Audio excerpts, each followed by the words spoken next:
Hey there guys, my name is Fovox. Welcome to the week of February 17th's releases.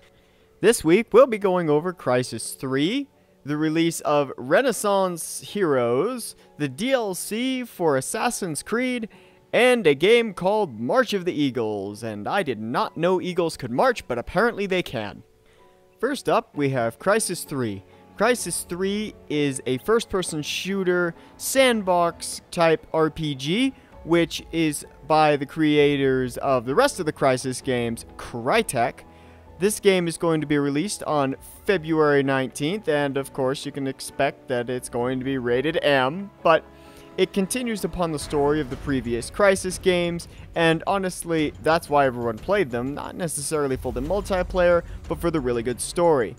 Crysis 3 will play host to a very nice set of multiplayer maps, including a set of multiplayer games like traditional team deathmatch. There will also be more strategic games like survival modes and a few others that it'll play host to.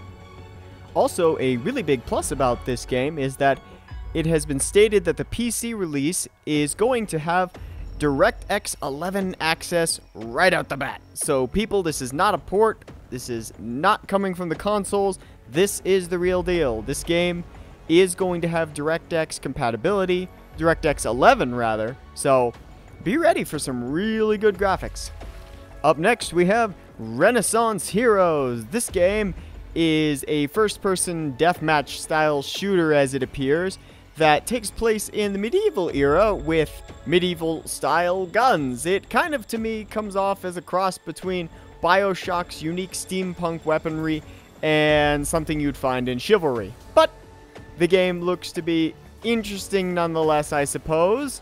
It is by the developers of many different products, including people who worked at Epic Games and Nvidia to produce these first-person shooters. So they are a culmination of people from different companies who have come together to create their own first-person shooter, which is this game, Renaissance Heroes. Renaissance Heroes will also release on the 19th, so it'll be competing with Crytek for some attention, but we'll see if it's able to garner that attention. Also releasing this Tuesday is Assassin's Creed 3 DLC, The Tyranny of King Washington. This DLC looks to expand upon the story and create kind of an alternate timeline saying, what if Washington had decided that instead of creating this gigantic democracy that we have today, that instead he would take it over for himself. Would he last long? How long would he go? Would an assassin try to stab him in the back? Who knows? That's what you're gonna find out.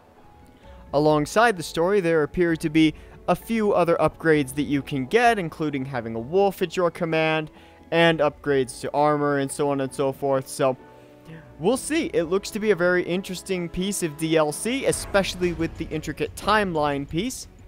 But I really can't think of a bad piece of DLC that Assassins has put out, so should be interesting. The last piece of software that is coming out this week is a game called March of the Eagles. Now, first of all, who knew eagles could march? But apparently they can.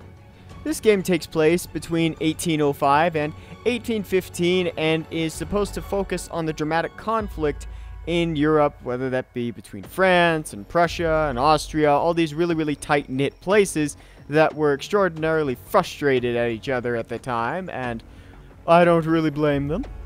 This game is developed by Paradox Development Studio, who actually released the Hearts of Iron series, as well as a lot of other historic games. This seems to be what they really focus on, is real-time strategy, history-style games. Alright guys, my name is Fovox, and thank you for listening to this week's releases. Feel free to like and absolutely subscribe if you guys like what you hear. I do this every week, so we'll see you guys next time.